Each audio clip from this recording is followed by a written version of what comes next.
Good evening, dear students.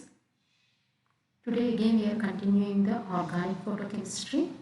So far what we have discussed is what is the main importance of the organic chemistry and what are different aspects that are taking place in organic chemistry. We also have seen what is electromagnetic radiation, how an organic molecules get interacted with the UV visible radiation and gets excited to the higher energy levels, and there it becomes a product. And what are the different steps that are involved from an organic molecule to get excited and to result a product. So we also have seen different aspects such as electronic excitation, excited states and types of electronic transitions, chemistry of the excited molecule also we are going to see, Jablonski diagram, fluorescence and phosphorescence. In that last video we have discussed what is electronic excitation. Different things are in electronic excitation. We have discussed what is the spin multiplicity, how this bonding and anti-bonding orbitals concept has come, what happens when we calculate the spin multiplicity, how we come to a conclusion that is singlet excited state and triplet excited state based on the spin multiplicity.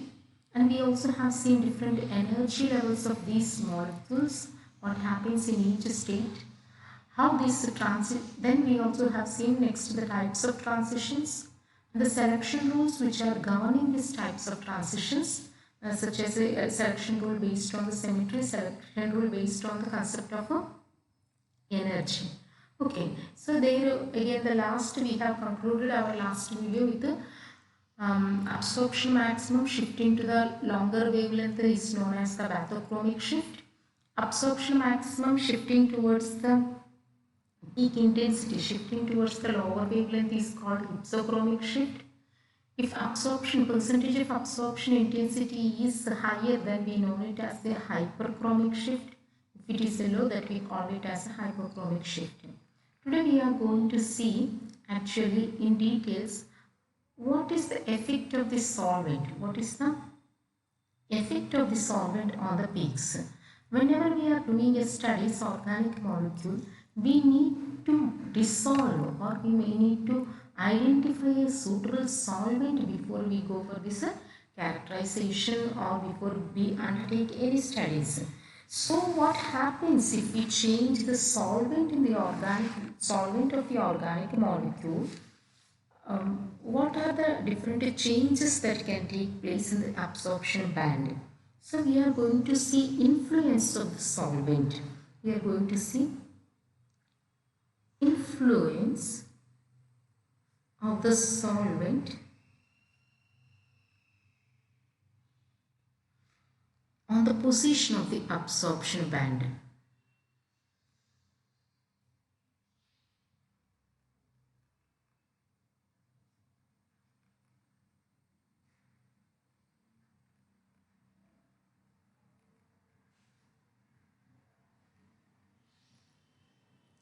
What happens when you change solvents? The absorption band is shifting towards the higher wavelength or lower wavelength, or the absorption intensity of the peak increasing or decreasing. So now let us consider, okay, this is the topic we are going to deal. Let us consider a carbonyl compound. For example, we are again taking the carbonyl compound.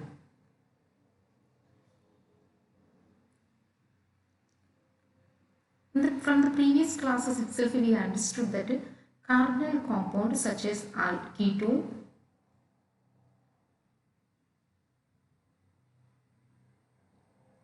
or aldehyde, ketone or aldehyde, will have mainly two type of transitions, that is pi to pi star transition and n to pi star, n to pi star transition. Now in this case, let us consider the first transition, that is pi to pi star transition. Okay, now we all of us know there are two types of solvents, that is non-polar solvents and polar solvents. So what happens to the absorption peak in the non-polar solvents? and in polar solvents.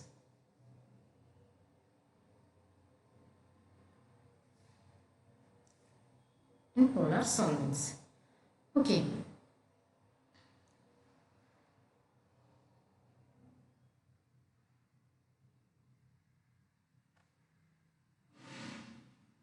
Now, the main transition for the pi to pi star transition, the energy gap in the non-polar solvent pi n and pi star. So now we are taking only the pi to pi star transition. Energy is in increasing order. Okay. We all of us know that in the carbonyl compound there are pi electrons and oxygen contains non-bonding electron. Here the pi star is actually a vacant orbital. Vacant orbital. Now we have a solvent, for example, okay, non-polar solvents such as alcohol. What happens here is the alcohol has a lone pair of electrons. Alcohol has a lone pair of electrons which are getting attracted, or there is an attraction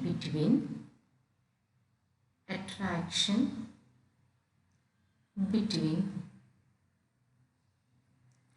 empty or vacant pi orbital and a lone pair of electrons on oxygen of solvent. So what happens? Attraction always reduces energy. So as a result, in the polar solvents, the gap between pi to pi star decreases. In the non-polar solvents, it is pi to pi star gap is very high. The energy gap is very high. But when it comes to the polar solvents, for example, if you take alcohol, ROH is a kind formula of alcohol. So what happens is the lone pair of electrons which are, that means the attraction between the electron rich species and electron vacant orbital, electron deficient orbital will be more. As a result, in the case of a polar solvents, the gap between the pi to pi star decreases. Energy gap between the pi to pi star decreases. So what happens? The energy gap between the pi to pi star here is maximum. Here it is decreasing.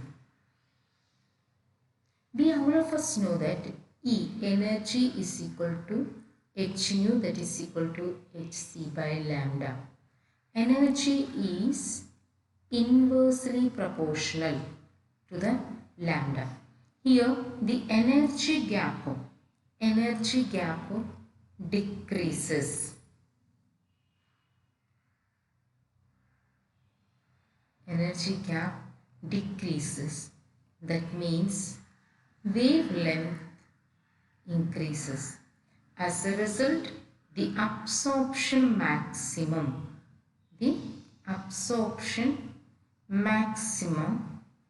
what happens? Shifts towards the longer wavelength. So this is the main results of a polar solvents for the pi to pi star transition. Now we will see same for the n to pi star transition.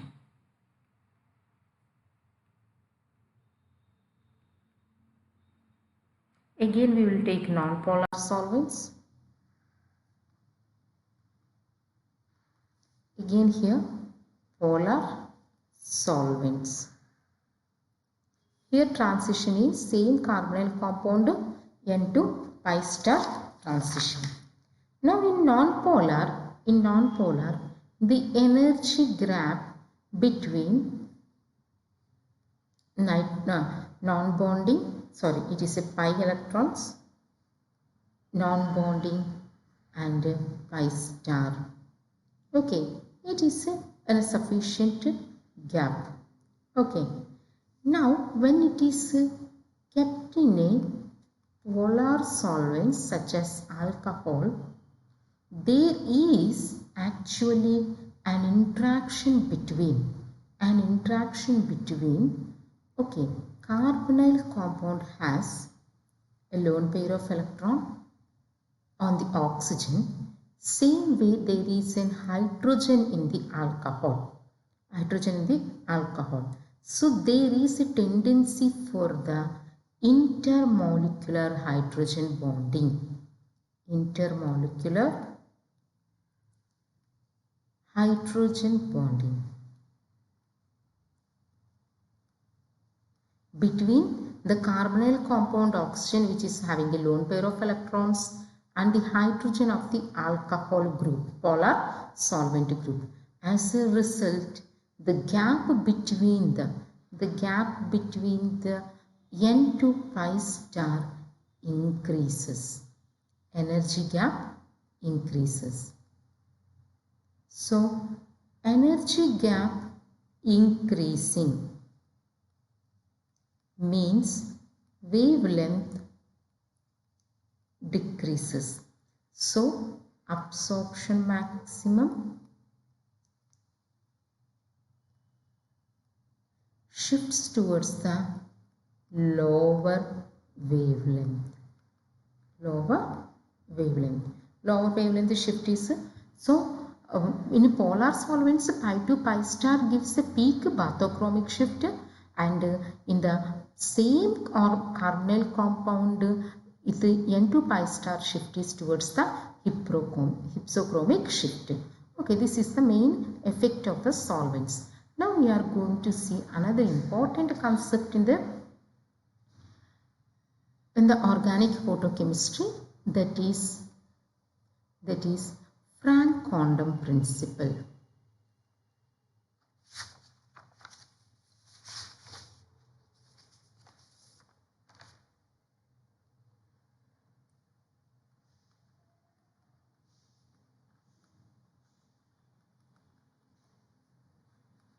Okay, actually Franck-Condon principle explains the geometry of the molecule before the excitation. That means geometry of the molecules before absorbing the UV visible region and after absorbing the radiation or energy from the UV visible region and getting excited state, going into the excited. So what happens to the stereochemistry of the molecule before energy absorption and after energy absorption? So in details, the Franck-Condon principle will give you a brief explanation of the stereochemistry or geometry of the molecule.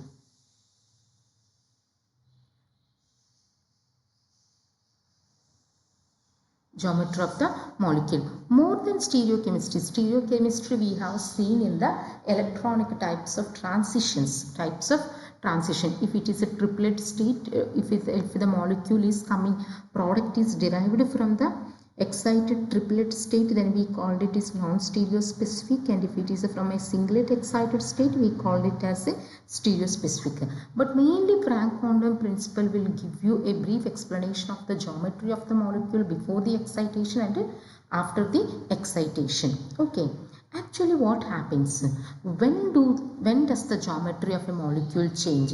Suppose for example, take a simple molecule such as okay, R, a central atom R. Okay, for example, you take anything, maybe it is, maybe for better understanding, let us take carbon dioxide. So carbon has a nucleus, oxygen also have a nucleus. This is the linear shape because the bonds are parallel to each other, so it is a 180 degrees bond angle. Now what happens? Keeping one nucleus same, if the shift in the nucleus or position of the nucleus will give change in the geometry of the molecule. The change in the position of the nucleus will change the geometry of the molecule. Now, energy explanation based on the changes of the molecule.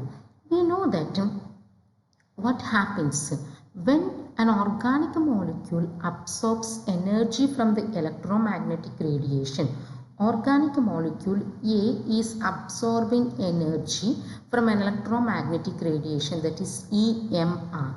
EMR is a mixture of different rays such as X-rays, gamma rays, UV rays, microwave, UV visible and visible rays, infrared rays, etc. Now, each time a molecule absorbs energy corresponding to different frequencies in the electromagnetic radiation, the molecule will undergo different changes. Suppose this molecule A is absorbing energy from a microwave region. Then that molecule will undergo rotational changes. If this same molecule is absorbing from an infrared region, then that molecule will undergo vibrational changes. Same way, if this same molecule absorbs energy from the UV visible region, that molecule will undergo electronic excitation.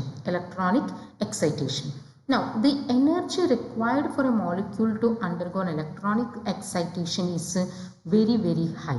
So, the energy is actually UV visible is greater than infrared. Infrared is greater than the microwave. Suppose, for example, you just understand, for a molecule to undergo an electronic excitation, maybe it is absorbing an energy of 70 kilojoules. Okay, 70 kilojoules. And for a vibrational change, it needed only 50 kilojoules. And for rotational changes, it is needed only 25 kilojoules. For example, so if a molecule is directly absorbing 70 kilojoules of energy from a UV visible region, the molecule undergoes electronic transition, simultaneously undergoing at 25 rotational transition, at 50 vibrational transition. Because molecule is directly absorbing 70 will not be directly absorbed, it will be absorbing step by step. So that same molecule A, when it is absorbing radiation when it is absorbing energy of 25 kilojoules, it automatically undergoes rotational changes. Same way, when it absorbs energy for 50 kilojoules, it is undergoing vibrational energy changes or vibrational transitions. Same organic molecule, when it absorbs energy of 70 kilojoules, it is undergoing electronic transitions. That means each electronic transitions will be accompanied by vibrational transitions and rotational transitions. Same way, each vibrational transition is accompanied by the rotational transitions. For example, you take this molecule. Okay, molecule A is in the ground state. Electronically ground state. Okay, E0. Now, it has to go to the E1 state. But it needs 70 kilojoules energy. But at 25 itself, what happens? At 25 itself, there is a minimum small rotational transitions are there. Then at 50 it undergoes vibrational transitions. It undergoes vibrational transition, and afterwards only it is undergoing electronic transitions.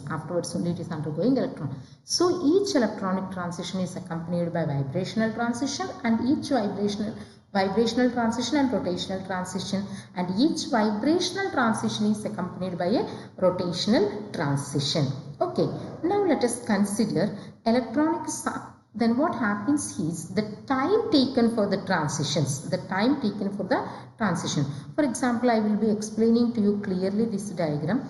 Since rotational transition is of very lower energy, rotational transition is of very lower energy, let us don't consider that rotational transition for a given molecule. Let us consider only vibrational transition and electronic transition for a given molecule. Suppose you have energy, that is energy, then you have an organic molecule with E0 transition and E1 transition, again you have E2 transition.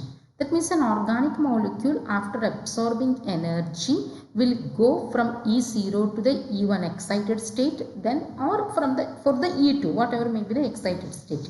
Now I told you each electronic transition is always accompanied by a vibrational transition.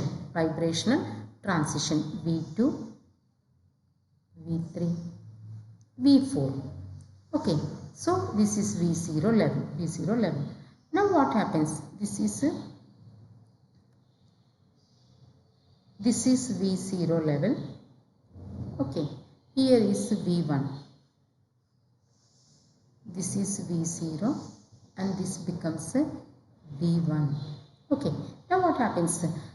Now as soon as an organic molecule absorbs energy, it directly goes to the electronic transition. An electronic excitation takes place. But before the electronic excitation itself, the same molecule is undergoing vibrational transition. The same molecule undergoing vibration.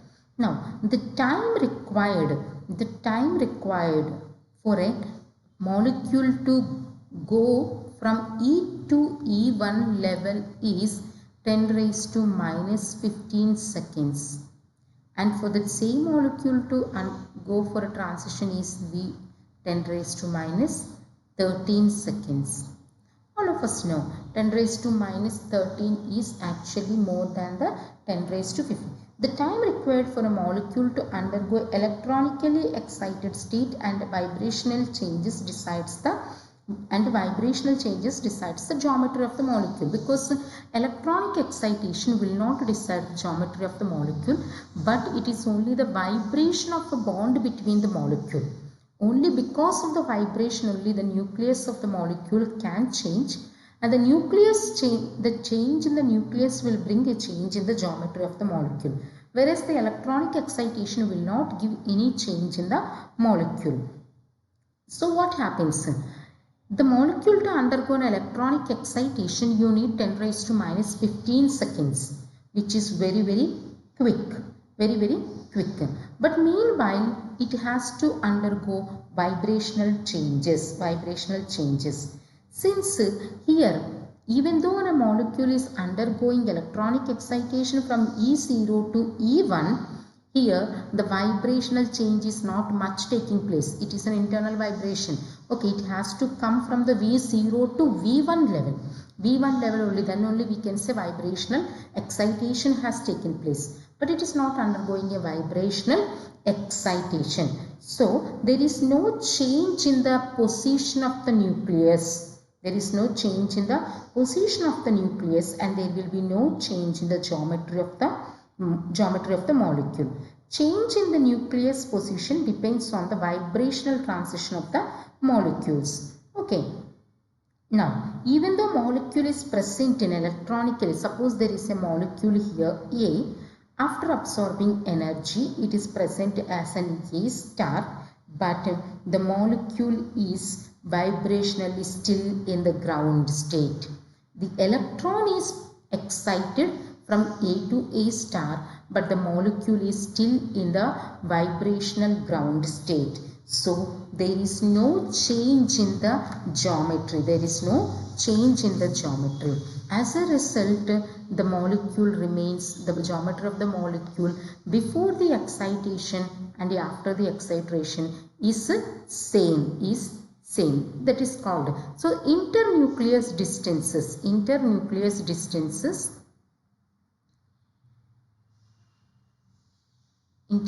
distance and energy. If you draw, what happens is, you are very familiar with this graph, isn't it?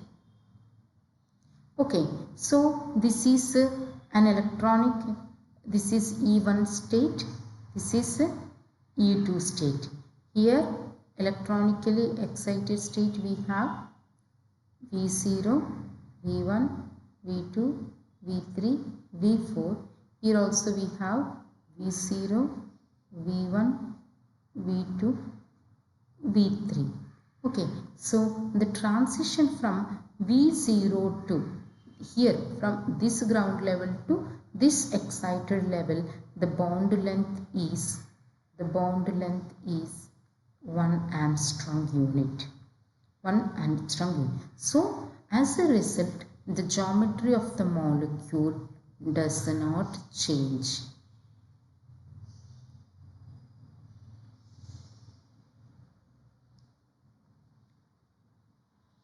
I will explain to you once more because I know it is a little bit confusing. Okay, Frank quantum principle. Frank quantum principle actually gives you the geometry of the molecule before the excitation and after the excitation. The geometry of the molecule is always a result of the change in the nucleus of the orbitals. The position in the nucleus, if for example, if you take a carbon dioxide, it is a linear shape, but a change in the one nucleus of the oxygen molecule, position of the one nucleus of the oxygen molecule will give a different geometry for this molecule. Now all of us know that an organic molecule absorbs energy in the electromagnetic radiation, which has different rays arranged in the decreasing order of the frequency or increasing order of the wavelength. So the rays are arranged actually like this pattern. Now what happens, an organic molecule absorbs energy either from a rotational microwave region or an infrared region or a UV visible region. Now, when an organic molecule absorbs energy from different regions, the molecule will undergo different changes depending on the frequency of the energy which the molecule is absorbing. For a molecule to undergo an electronic excitation, you need high amount of energy. Same way, the molecule to undergo rotational or vibrational changes, we need a minimum of energy. Suppose if a molecule is undergoing an electronic excitation absorbing 70 kilojoules of energy, vibrational changes to bring we need only 50 kilojoules. Same way, rotational changes to occur we need only 25 kilojoules. So a molecule undergoing electronic transition is always accompanied by a vibrational transition and a rotational transition. Same way, a molecule undergoing a vibrational transition is always will have a rotational transition. For a molecule, suppose if it is the change in the vibration, only vibrational changes only will bring change in the position of the nucleus. Vibration, the molecule, what happens, suppose the molecule is absorbing energy H nu, so the molecule is undergoing different type of a vibration. So different type of a vibration will bring change in the position of the nucleus, As a result, geometry also changes. Okay, now for a molecule, let us consider a molecule having an energy excited from electronically E0 to E1 level. I have mentioned to you that because a rotational transition is very minimum, some small amount of energy is needed, so we will not consider rotational changes in a molecule, but we will consider each electronic excitation is accompanied by a number of vibrational changes. So for a molecule to go from A to A star electronically excited state, it has to undergo number of vibrational changes. Okay, but though it is undergoing vibrational changes, it is not vibrationally excited to the next level. Okay, vibrationally it is not excited to the V1 level. It is internal vibration. Electron from going from one level to the another excited level. The first excited level, there is no much changes in the vibrational energies of a molecule. As a result, the geometry of the molecule will not change. Thank you.